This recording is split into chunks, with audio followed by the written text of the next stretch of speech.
इंसान की व्यक्तित्व उसके विचारों से पता चलता है, दिखावे से नहीं। आज की कहानी भी हमारे विचारों में उदारता के बारे में है।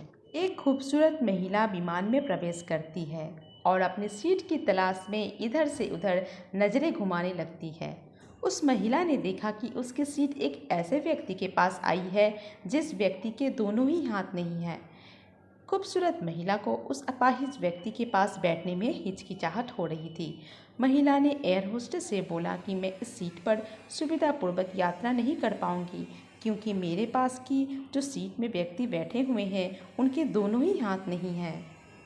दिखने में खूबसूरत और पढ़ी लिखी महिला की बात सुनकर एयर होस्टेस स्तब्ध हो जाती है। महिला फिर से एक बार उस एयर होस्टेस से कहती है कि मैं इस सीट पर नहीं बैठ सकती, आप मुझे कोई दूसरी सीट दे दीजिए। महिला से कहती है कि मैम, यहाँ कोई भी इकोनॉमी सीट खाली नहीं है, किंतु यात्रियों की सुविधा का ध्यान रखना हमारा दायित्व है, इसीलिए हमारे कप्तान से मैं बात करती हूँ, आप तब तक थोड़ा धैर्य रखें। कुछ समय बाद एयर होस्टेस उस महिला के पास आती है और उसे कहती है कि मैम, आपको जो कुछ भी असुविधा हुई है उसके लिए बहुत खेद है। इस पूरे विमान में केवल एक सीट खाली है और वो फर्स्ट क्लास में है।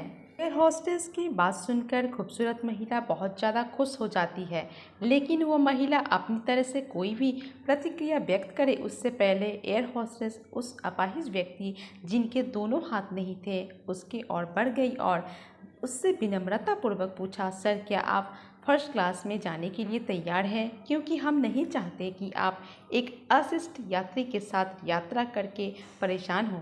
एयर होस्टेस की बात सुनकर विमान में बैठे सभी यात्री ताली बजाकर इस निर्णय को सलाम करते थे।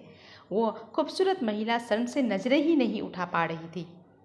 तभी वो अपाहिज व्यक्ति खड़ा होता है और कहता है कि मैं एक भूतपूर्व सैनिक हूँ। मैंने एक ऑपरेशन के दौरान कश्मीर सीमा पर हुए बम विस्फोट में अपने दोनों हाथ खोए थे। जब मैंने इस देवी जी की चर्चा सुनी तब मुझे अपने किए पे बहुत अफसोस होने लगा कि मैंने किन लोगों की सुरक्षा के लिए अपनी जान जोखिम में डाली और अपने हाथ खोए। किंतु अब मैंने आप सबकी प्रतिक्रिया देखी तो मुझे अपने आप पर गर्व होने लगा और मैं मन ही मन खुश होने लगा कि मैंने अपने देशवासियों के लिए अपने दोनों हाथ खोए हैं। खूबसूरत महिला बहुत अपमानित हुई और सिर झुका के अपने सीट पर बैठ गई। अगर हमारे विचारों में उदारता नहीं है तो हमारी सुंदरता और पढ़े लिखे होने का भी कोई मूल्य नहीं।